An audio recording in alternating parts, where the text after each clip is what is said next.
Hello, this is Vanessa Horn, the founder of Vanessa Horn International, which is a business and personal development company designed to help you tap into your deepest purpose and create a life and business that you love. And one of those things that is most important to creating a life that we want is relationships. And frequently, for those of us who are entrepreneurs, we run into the challenges, the struggles, the facts that exist in trying to juggle both our personal lives and this business that, honestly, most businesses we don't turn off. We're constantly focusing on that.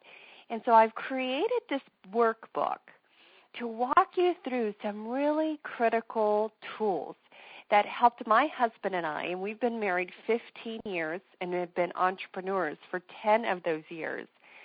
And I wish that at the beginning of our marriage that we had been presented with some of these tools so that we would have been able to navigate the landscape of entrepreneurship in a way that wasn't straining our relationship. I want you to experience the fun and connection that you can have from being united and being on the same page, working toward a common vision, a common mission, making a huge impact in the world.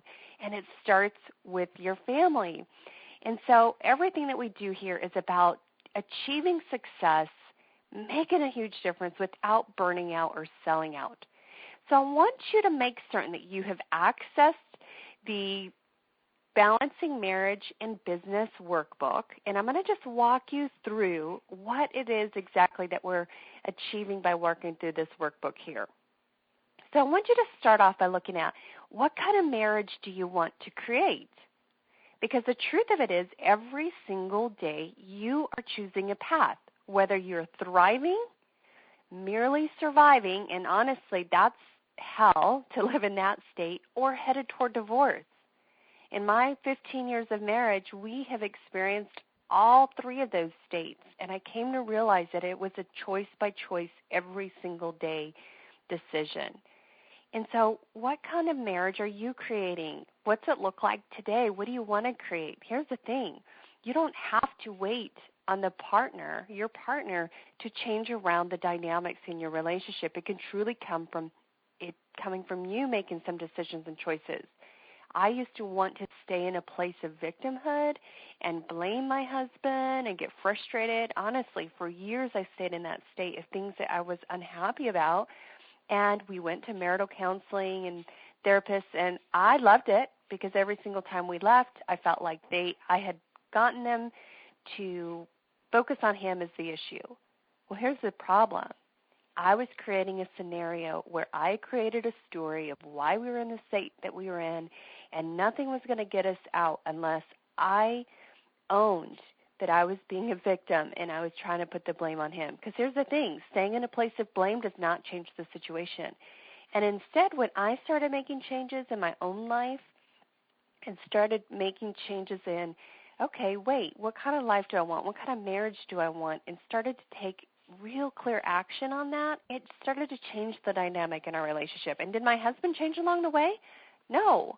Not necessarily. I started to change, and then it changed the dynamic, and then he started to make changes, but you never go into it trying to change your spouse. Let's look at what we can change about ourselves and how can we work in partnership.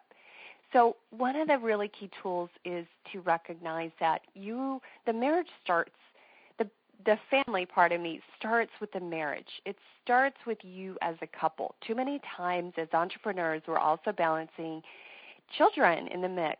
And so it's so easy in the busyness of life to get focused on making kids the priority, business, our spouse ends up taking like the last seat of priority. And here's the thing. The most important thing you could do in your family is to show your children your love and connection as a couple. It's one of the biggest gifts you can give to them. So make that a priority. Bring that to the forefront. Start being intentional about the kind of relationship that you're choosing. Can I be really, really open with you? There was a time in our relationship when literally Forrest and I were contemplating divorce. Well, I mean, we'd gotten to a really super, super stressful state, and he said, babe, listen, I just kind of feel like you're in this just for the kids, and if that's the case, that's not enough for me. And it made me really pause and say, wow, I had been holding in the back of my mind this option for divorce. What if I did leave Force? What would our life potentially look like? And we started to get really honest about, we had friends who were divorced. I mean, they were doing the 2-2-3 every other weekend, every other week with their kids, all those logistics of balancing kids. And we just started talking about our life. What would it look like if we were divorced? And I started to look at it and say, just putting it on the table and being honest and open about that made us say, that's not what we want. That's not the life that we want. Instead, how can we create what we really want in our relationship? How can we invest in making this the kind of relationship that we want, one that's thriving, not merely surviving? And so that's what really helped us. In this workbook, what I have here are some key tools, things that we did do along the way in our journey that were helpful to us, and then some things that helped us regroup and get back into balance and connection. I want you to experience connection and fun. Fun is the number one thing that's missing from most relationships, and we want you to experience that. So before you get started, there's this allies worksheet, because you really are on this same team, and sometimes you can forget that. And one of the critical things is agreements versus expectations.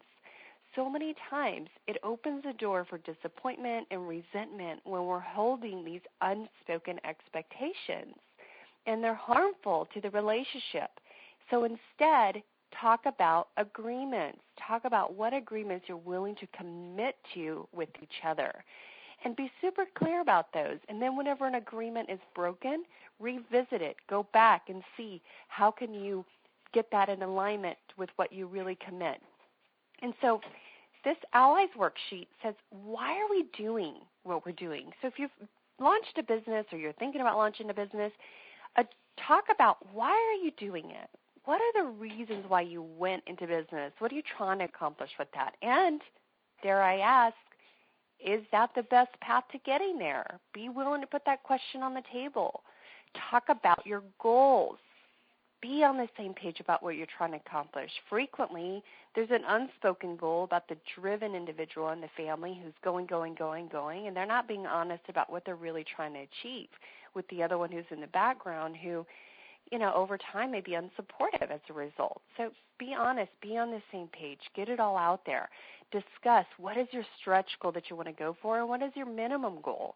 So that's what I call your awesome goal is the stretch goal, and your good goal is what's your bare minimum. And what you end up in the middle with is great. If you end up anywhere in that spectrum of good, great, or awesome, you know that you're within range and you're both on the same page. Talk about what will your life look like on your daily, weekly, and monthly activities to achieve those goals. Be realistic. Talk to people who have achieved what you want to achieve and see what it took. Don't buy into this path that is automatically, magically created. It takes effort. You need to know what those steps are. Number 4, what are you willing to sacrifice to make it a reality? And number 5, what are you not willing to sacrifice? You must be on the same page about those things.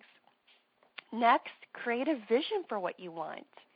Create a vision. We put pictures together. I do it personally. I've done it with my sons, where we put together a vision board and we look at, don't put things on there that you're not committed to creating, because everything that's on there you should have built into your life, routines, appointments on your calendar that are all around creating that as a reality for yourself.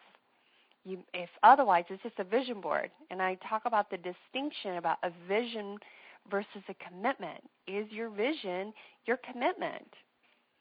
Next in the workbook, we walk through the 7 steps for restoring connection. This is whenever you get out of sync in the agreements that you've made and you need to get that cleaned up and restore connection and commitment and fun back to the relationship. And it's super, super helpful. Forrest and I do this all the time, and we've shared it with many couples and with the entrepreneurs that we work with, and it's been a fantastic tool, fantastic communication tool.